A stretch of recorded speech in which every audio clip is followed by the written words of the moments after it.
Everybody, thanks for coming over and be a part of this dialogue today. Obviously, there's a lot that's going on currently right now in this administration and with the conversation about Title 42. Let me be very clear on something. Title 42 was always intended to be a temporary authority to be able to deal with the pandemic issues, always. The problem has been that I've asked questions of the administration for the last 8 months in particular. What are you going to do when it actually ends? What are you going to do when it actually ends? Their response has been, well, we have a 6-point plan that we've already implemented to be able to deal with this after it ends. Their plan clearly is not working, and so my question has been, what is your plan? So far, they've not been able to do this. They've not been able to resolve what the key issues are for immigration and the increase. Let me just give you a couple of clear, blunt statements. When you incentivize illegal activity, you get more illegal activity, period. It's not hard.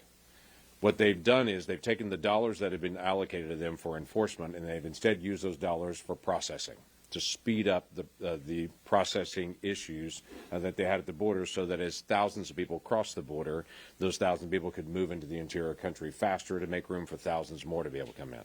They've also transitioned now to putting individuals on parole as soon as they cross the border. Well, that does two things. Once they transition and put into parole, they're given a work permit that same day. And so people are illegally crossing the border, getting a work permit immediately as they cross the border, and then they're put in line with ICE. So this is the second part of this that many people are not talking about. ICE, that used to be used for enforcement within the interior of the country, is now being used for processing people that are illegally coming into the country. The administration has changed their mission to not deporting people that are illegally into the country, but processing people illegally in the country farther into the country. That's a dramatic shift. What they've also done is the administration over and over again in the last 2 years, they have requested fewer beds for ICE, less money for detention, and they continue to try to defund ICE, at the same time change the mission of those that are remaining in ICE to do less. What does this look like? Well, we've got more than 2 million people have illegally crossed the border. Of that more than 2 million people that have illegally crossed the border, about 1.3 million of those individuals that have illegally crossed the border have been actually put into the interior of the country. So if you want to run the round numbers of this and what's actually happening, I tried to run some basic math on this. Of the ICE deportations versus this administration actually releasing people into the country, right now we have about 3,600 people a day that are being released into the country. 3,600 people a day. ICE is actually deporting 189 people a day.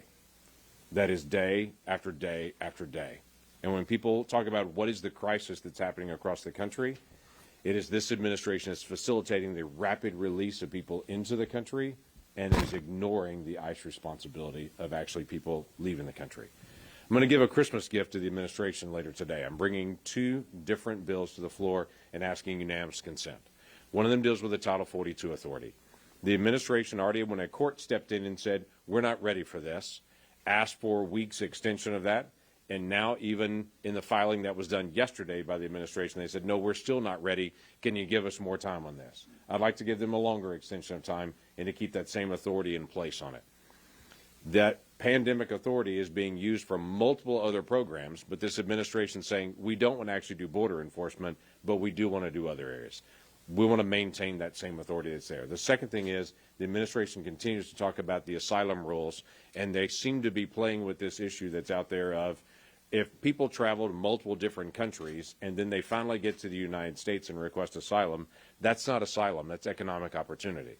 And I'm all in. We are the greatest nation in the world. I completely understand why people want to legally come to the United States. But right now this administration is encouraging people to literally travel from all over the world to illegally come to the United States. So the simple process that is, if you're traveling to multiple different countries before you come here and you didn't request asylum in that process before you came here in any of the previous countries, you can't request it here as well. It's not new. That idea has been around for a very long time, and it's time we actually implement that kind of idea, that we continue to allow asylum seekers to be able to come to this country that are truly seeking asylum, but for people that are actually just coming for economic opportunity, I understand why they would want to come. Let's go through the legal pathways to be able to do that as well. One quick reminder of this. Jay Johnson, 2019, made the statement that every morning he would get up in the morning, and the first thing he would get is his intelligence briefing, and then he would look at the number of people that illegally crossed the day before. That was how he started every single day. And he knew if it was more than 1,000, it was going to be a bad day. Right now, today, we have more than 9,000 people a day illegally crossing our border. 9,000 a day. During the time of Jay Johnson, during that surge time period, we had a little over 500,000 people illegally cross our border in a year. A little over 500,000 in a year. Under this administration, we have over 500,000 in 2 months. And it's continuing to accelerate. This is a very real crisis that for whatever reason many people are ignoring and saying it's old news. But as the rise of fentanyl comes into our country, as the crisis continues to build and the humanitarian crisis on our southern border, please understand, we understand full well the pull factor. The pull factor is this administration's policies. This was not happening under the Obama administration. It is happening under this administration. The law is the same. The difference is this administration is not enforcing the law, and they're encouraging more and more illegal immigration, and it needs to stop, and we need to address that today. We have multiple colleagues that are going to step in that have been very passionate about working through this. Senator Portman's obviously been a lead in Homeland Security on this, and asked him to be able to come forward and be able to speak into this. Thank you, James. So here's the chart. These numbers tell the story. Thank you, Rick.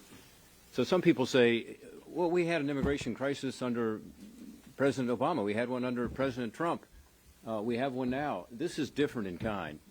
And again, these numbers tell the story in a very plain way. Over 2 million in 2022 apprehended by the Border Patrol. So these numbers of 9,000 people a day are an aberration. This is not what we've seen before. It's a much bigger problem. The solutions to the problem, part of it is keeping Title 42 in place because that's all we have. Of course, it's not the long-term solution because the public health emergency at some point will go away. The administration tells us in so many other areas, including student loans and including the number of ICE beds they can fit in a facility, the public health emergency is still with us. So it would be a contradiction for them to say that Title 42 isn't needed. But we understand that Title 42 isn't the long-term solution. The long-term solution is actually to enforce the law, number one. And number two, to change some of these laws, including the asylum law, which clearly is not working. Why do I say that? Well, because we have a backlog right now of about 1.4 million people. Some say it's even higher. People are waiting for their first hearing, sometimes as long as 6 or 7 years, with the ability to appeal those decisions, maybe up to 12 years. Is it any wonder that people are coming to our border? This is a pull factor in the sense that people are being told by their smugglers, and the smugglers are right, that if you make it to America and get across the line and just walk up to a Border Patrol agent, everything will be okay. You'll be able to come into the country and start working. Your kids can go to school, and you can become embedded in our communities, and that's what's happened. So I don't think anybody behind me disagrees that America is great because of our welcoming of immigrants over the years. And we all support legal and orderly immigration. But that's not what's happening now. And with it is there a lot of dangers. I issued a report this week, some of you saw, about unaccompanied kids coming to the border. Unaccompanied children are unfortunately too often being mistreated by our own government, sometimes sent to live with the very smugglers who brought them to the border to be further exploited. It's outrageous what's happening to these kids. We should all be, Republicans and Democrats alike, talking about this. The amount of sexual assaults and abuse that's happening in connection with this is something we too often forget and need to keep front of mind. I will also say that in terms of enforcing the law, the Obama administration and the Trump administration, faced with much less of a challenge on the border, were much more diligent in enforcing the law. In the Obama administration, they actually detained more unlawful migrants and deported more. There were about 350,000 individuals in that category, as an example, in FY14. In the Obama administration, they deported 65% of those individuals. So 65% of those who had been detained, who were unlawfully here, were being deported. If you apply that same number to the Biden administration, they deported about 56,000 people, which is about 5% of the roughly 1 million people who had been processed. So the numbers to remember here are 65,000 or 65% in the Obama years were deported, and 5% are being deported today in the Biden administration. This is not just a crisis, this is becoming a catastrophe. In the Trump administration, they also detained more people and deported more people. In the Biden administration, faced with these incredible numbers, they're detaining fewer people and deporting far, far fewer people. So a lot of this is just about enforcing the law. Even though we know the deportations in the Biden administration are only 5% compared to 65%, again, this is of a much, much larger group. So when I was on the border in March of 2021, we went to the El Paso sector. All my colleagues have been to the border numerous times, as I have. And at that point, Title 42 was something that was being discussed generally. This is in the middle of COVID. And what they told me, and this came from the El Paso sector chief, that if Title 42 were to go away, that they would lose control of the border. This was back in 2021. We've all seen this coming. This is not a surprise. Again, it's not the long-term solution here, but it's going to make things far worse. The numbers are hard to come by, but the best that we have is that roughly 45% of those people who come to the border right now without legal documents are being turned away with Title 42, mostly single males from Mexico. But it's about 45%. And yet we have these huge numbers of over 2 million people in the last fiscal year. So this is going to turn a crisis into a catastrophe. And I urge the administration, even at this late hour, to change course. And they can. They can do it today through administrative action and at least keep this Title 42 in place as they have other public health emergency provisions, and give the Congress the time to work with them to fix this problem.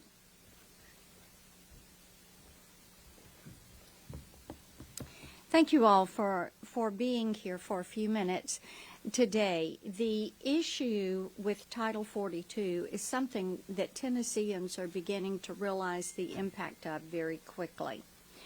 In Tennessee, our governor received information that in order to mitigate the situation at the southern border, that ICE is going to begin to move single adults who are awaiting their hearing from the New Orleans office to Tennessee. 50 per busload, and at least 2 busloads every week. Now, what is so interesting to me about this is Title 42 is there for a reason. The Biden administration knows this. And they don't want it to go away right now. They're saying, if you're going to get rid of it, and we would like to get rid of it, but we don't want you to do that before Christmas. So hang on just a minute. Hang on. And let's get past Christmas, and then we want to take Title 42 away. The estimate is this. When they take it away, they're going to have 15,000 people coming to that border every single day.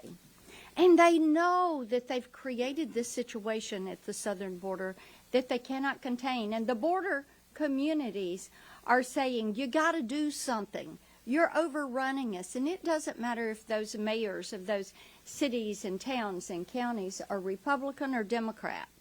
They're saying, federal government, you have to do something about this. So the Biden administration comes up with a plan. Let's make every town a border town. Let's make every state a border state. And let's take those that are illegally entering and let's shift them to other communities. And by the way, that means those states, those cities, their taxpayers are going to have to bear the cost for social services, health services, education, housing, food, for those that are coming in the country illegally. Because the people that are coming across the border, the 2 million, these are individuals that have been abused. As I've been to the border for years now, one of the things that we know is this, that women and children are being physically and sexually abused. We know that the cartels are running that border on the Mexico side. These cartels are so emboldened, they're now operating on U.S. soil. When you talk to local law enforcement, they will tell you where the cartel hubs are working from, where the drugs are coming from that are coming into their community. And moms and dads and brothers and sisters in our communities have all experienced the impact of fentanyl in our communities, the lives that have been lost, the families that have been wrecked because of the drugs that are coming across that southern border. We are doing everything we can to make certain that Title 42 stays in place. It is needed. Our Border Patrol need to know that members of the U.S. Senate are going to stand with them to make certain that they have what they need to, first of all, secure that border, and then secondly, to be sure that we mitigate the issues that are being caused at that southern border. And it is unseemly that we have a spending bill that would have money for other nations to secure their border. But then the money in the spending bill that is there for Border Patrol says they cannot use it on border security.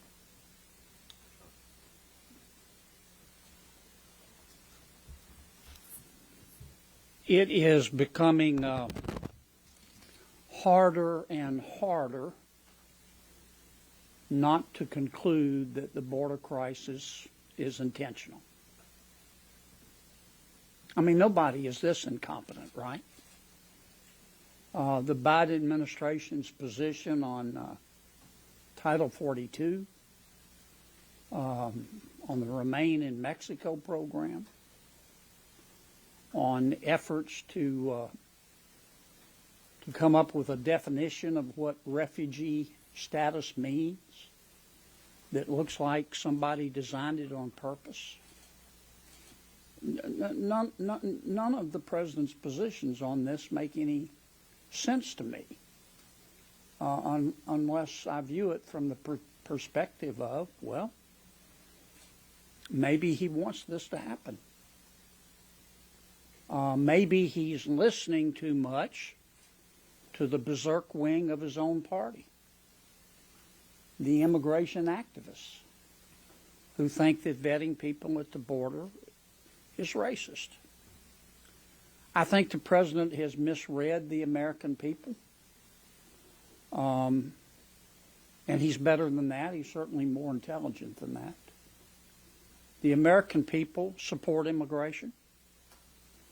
Every year, America welcomes about 1 million of our world's neighbors to become American citizens. That's more than any other country in the world. But the American people do not support illegal immigration.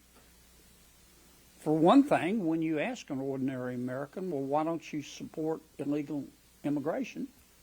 They look at you and say, well, because it's illegal. Duh. It's against the law.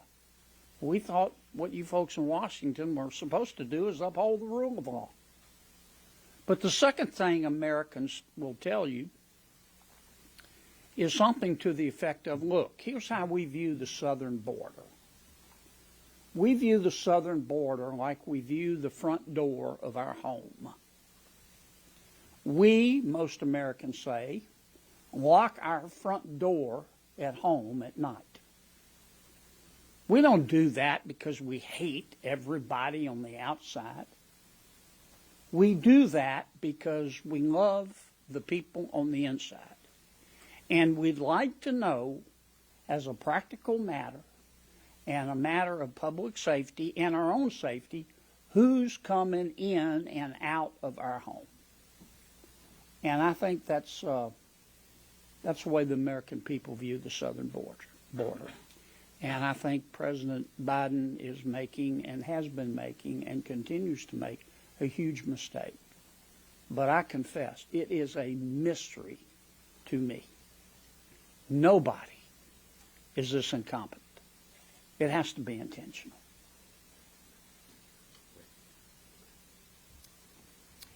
In Florida, people will come up to me and they say, when they talk about the southern border, they said, is the Biden administration dumb? Are they incompetent?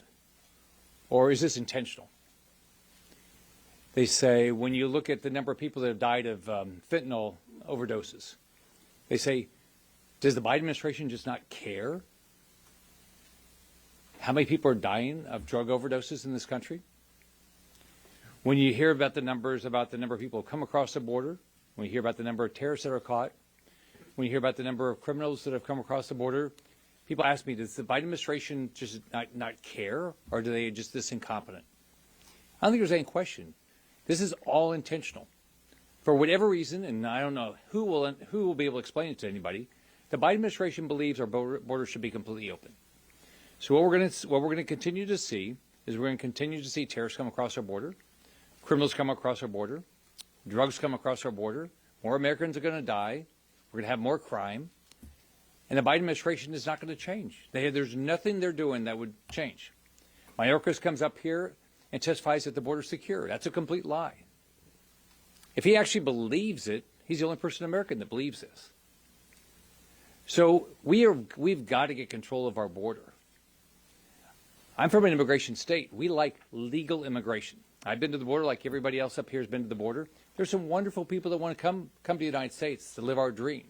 They should come here in a legal manner, in a manner where they're not human trafficked, in a manner where their daughters and their wives are not raped and victimized. So why the Biden administration doesn't care about any of these individuals, I have no idea.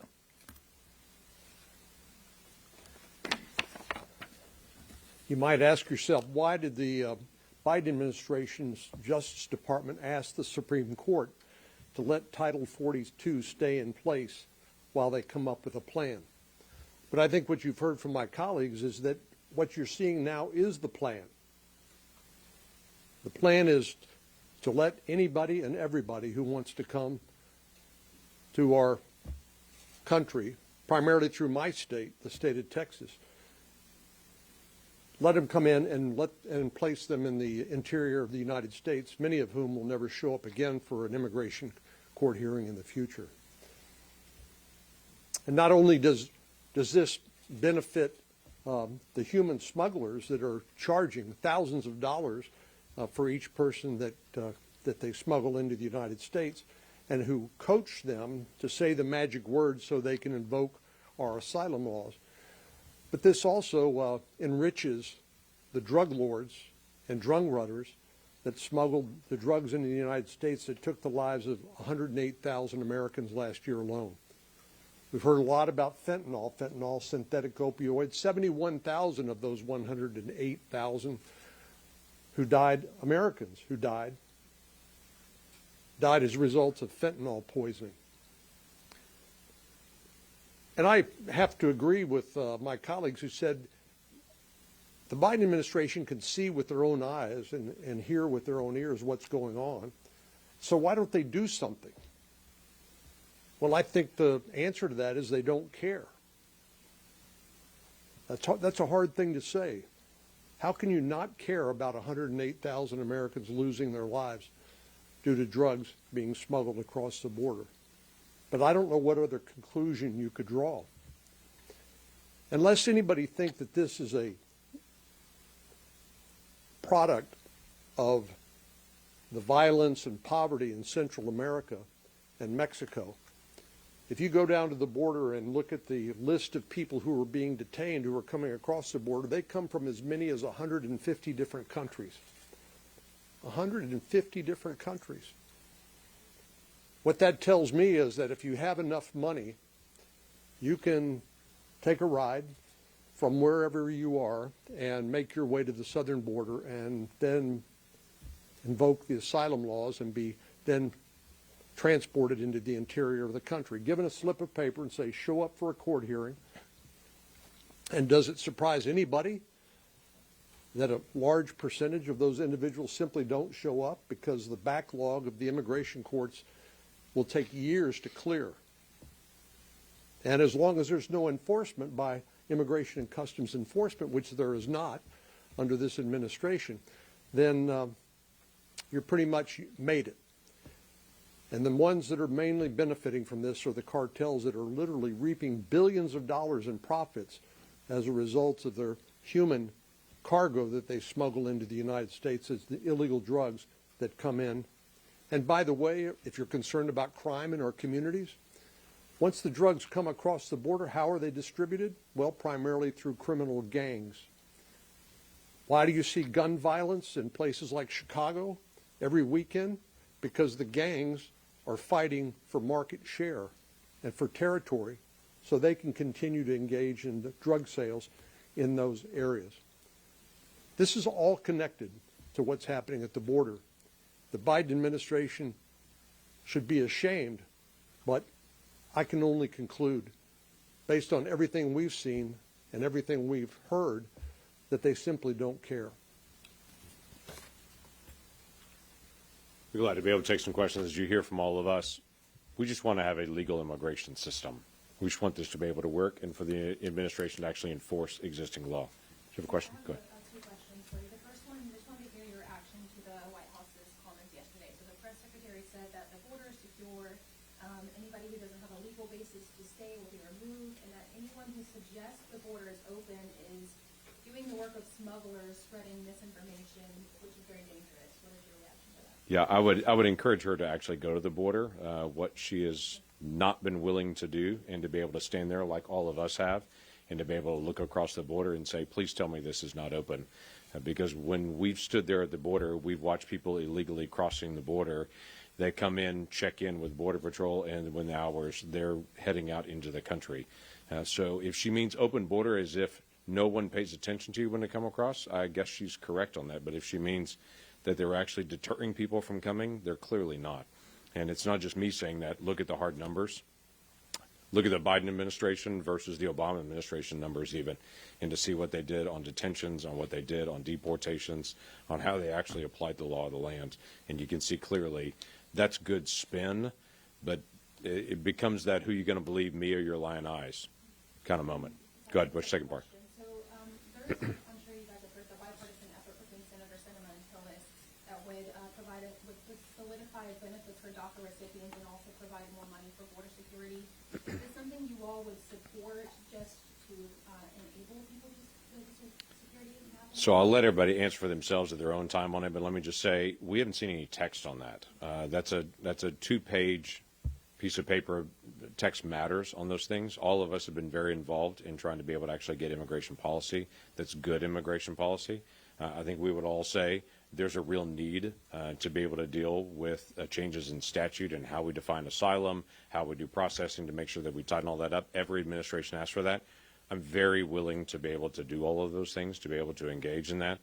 But that particular proposal is not really a proposal that's a text piece out there. That's a double-sided sheet of paper with a set of ideas, and we're glad to be able to maintain the conversation on the ideas. James, Yes, can sir. I interject Sure. one- Yeah. Just on that point, to me, one of the things that makes me angry as somebody who would actually like to engage in negotiations on immigration law reforms is the fact the Biden administration has poisoned the well because of this.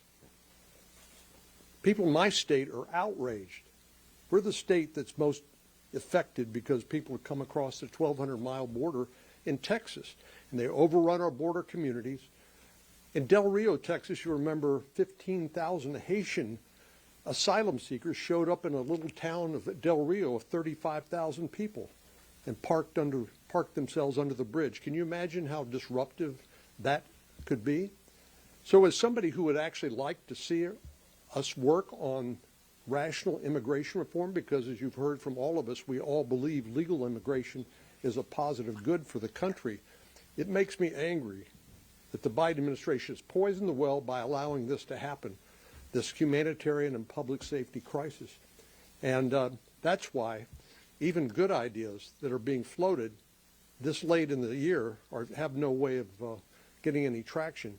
And last thing I would say is Democrats have controlled the majority of the House and the Senate and the White House for the last 2 years.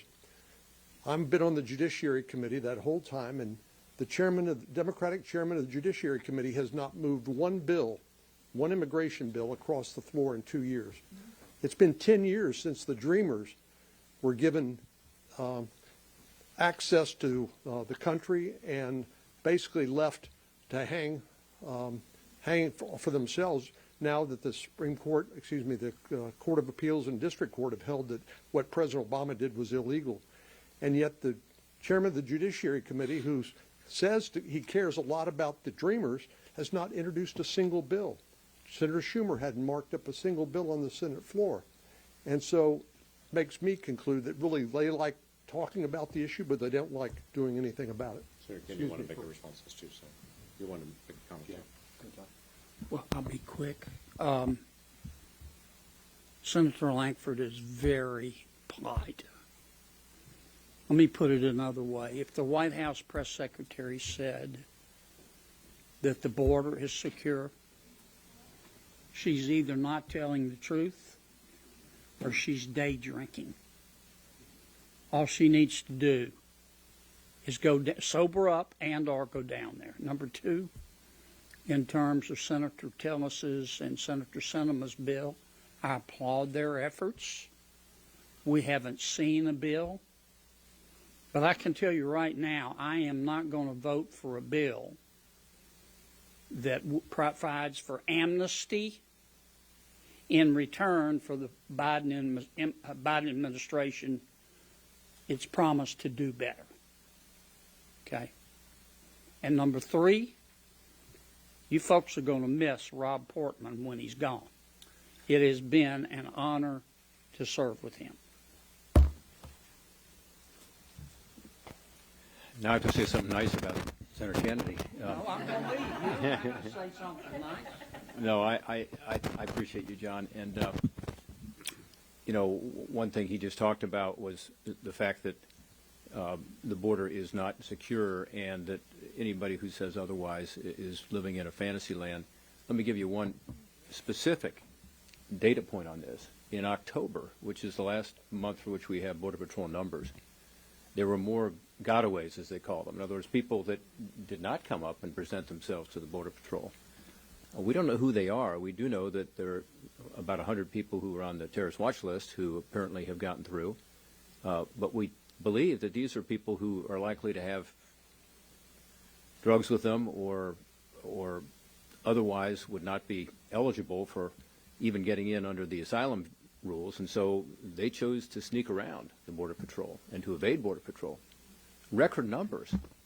So how is that a border being under control? Because you could argue, well, it's okay to let more people in, which is what the Biden administration wants to do, and have them wait and never deport them. Because through this asylum process, remember, the key number is that if you go through the process and have your hearing, that somewhere between 80 and 90%, 85% is the figure that I think is generally used, are turned down. So you have this huge backlog of almost 2 million people. You have years and years of waiting, and then when you go through the process, most people are turned away, and yet they are not deporting people. Remember the 5% figure versus the 65% figure under the Obama years even. So this is not a secure border. Finally, let me just say to Senator Lankford, and I wanted to say this in front of Senator Cornyn, Senator Kennedy, and others, we are trying. And in the Homeland Security Committee, which is a committee that has jurisdiction over the Department of Homeland Security, therefore a lot of border oversight, Senator Lankford and I can't even get a hearing on immigration. And we have tried. We've gone to the extraordinary measure of actually doing our own hearings that are only Republican, because we can't get the committee leadership, because they're listening to their leadership, to even have hearings, much less mark up legislation. Senator Cornyn talked about the same thing to the Judiciary Committee. So there has been an inability to move things forward, and yet John Cornyn has joined up with Senator Sinema on a bill that I support that processes people at the border rather than having them come to the interior for asylum. I've got legislation with Senator Sinema that provides the Border Patrol an additional 1,000 personnel and has a Border Patrol reserve and increases their pay. I've got another bill with Senator Risch with regard to making sure that the border wall is finally completed and the technology is put in place. Senator Lankford has other legislation that he's been working on. We've all been talking to Senator Tillis and Senator Sinema. I would say from my own sake, I generally support what they're trying to do. But we don't have that interest in the administration or in the Democratic leadership here in the Senate. That's what we've all experienced. So crisis becomes catastrophe. And my hope is, long after I'm gone, in a week, yeah, that these responsible members who want to do something about this, who believe in immigration, believe it enriches our country, but believe that we have to stop all of the consequences of illegal immigration, including the fentanyl, including the sexual abuse, including the way children are treated. We have to deal with this issue. And my hope is in the next few months with the new Republican Congress, that will happen. And I hope that, what we're talking about today in terms of Title 42 isn't the only discussion. It has to be a deeper discussion of protecting our country. Let me take a couple more, and I'll make it quick. Yes, sir. What has been from you guys, sort of behind the scenes or in private, any outreach at all from the administration, whether that's the White House or the DHS, as far as the immigration situation in your state? Have you guys had any sort of interface on that? As far as with our states to do what? Just be able to talk to them what's going on? Sure. Our conversation has been pretty consistent with the administration to talk about here's what the problem is, here's what we're seeing. We give reports after we go to the border to be able to talk through what we saw. We talk about the numbers. We request numbers from them so we can get a chance to talk about it. Senator Portman mentioned the latest numbers we have are the October numbers. It's the end of December, and they're still holding the November numbers because they don't want to discuss or want them in public what those November numbers are. They have them. They get them every single day, but they're just not turning them over. And so part of our challenge is getting information from them, trying to keep them informed, and to be able to say, this is what's happening now. What are you going to do about it? And they continue to go back, well, we have a 6-point plan that we've been running since April, and all I can say is your 6-point plan is not working. So those conversations, from what you're saying, seem like they're a one-way street where you guys are doing most of the talking. Are you hearing anything from them? I rarely get a call from them, occasionally, but rarely get a call from them to be able to say what's going on. We're typically saying this is a problem, and they're typically nodding their head and saying, yes, it is, we're working on it, but we see no changes. Yes, ma'am. Yeah. Do you think he's legally present? Is that what the question is here? Okay. Okay. What do you think he needs to say to keep Republicans, particularly those who've been skeptical about more? I'm going to stay centered on the immigration issues on this, just for the nature of this conversation on it. But anyone else have a quick question on it? Same thing. Same question. Okay. Do you support the funding, and if you anticipate that you or your colleagues might Yeah. vote against it tonight on the night you see it? We're going to watch and see what happens on that, but I'm going to stay focused on the immigration issues on this. So one more question on immigration. Yes, ma'am. Sure. I just have a question going back to something that Senator Portman said, that he's hopeful that the Republican House will pass immigration reform. They've been very reluctant, even in 2013, to see immigration as a bipartisan Right. package. Have you been talking with House Republicans about whether or not we can get immigration through? So first we got to get House Republicans organized. They've got to be able to know what their committee chairmen are, where they're going to go, who we're going to be negotiating with on that. So they've got to resolve that in early January. Then yes, we're very willing to be able to have those dialogues. What I typically hear from House members are the Senate has put together a bill that we really, really hate, and we're afraid that if we pass a security bill, that it's going to suddenly flip into that bill into the Senate that we don't like, and so we don't want to do anything on it. I don't hear an unwillingness to be able to negotiate, to be able to talk about the hard issues. Everyone sees the problem on immigration. Everyone sees it. The issue is, how do we actually solve it? The biggest challenge that we've had is getting everybody in the room, talking through the issues, getting to a resolution, and solving it. The second problem is there's no deadline. So Congress seems to function best on a deadline. Clearly, just watch what's happening on the floor today, and you'll see suddenly there's a deadline happening, and so Congress seems to be getting busy on things. With immigration, there's no deadline. That's why when President Trump said, I'm going to end DACA in 6 months, it created a deadline. Congress got busy, started negotiating, started talking about how do we resolve this. We had 3 bills that came up in the Senate. None of them got 60 votes. We're about to start going into conference to be able to resolve the differences, and the court pulled it away and said, we want to look at DACA.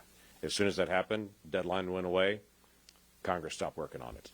We have a new deadline now. With the court stepping back and saying that DACA was illegal, we have a new deadline. And I think it's going to push Congress on both sides of the hill to be able to talk about, okay, what are we going to do? How are we going to resolve all these issues?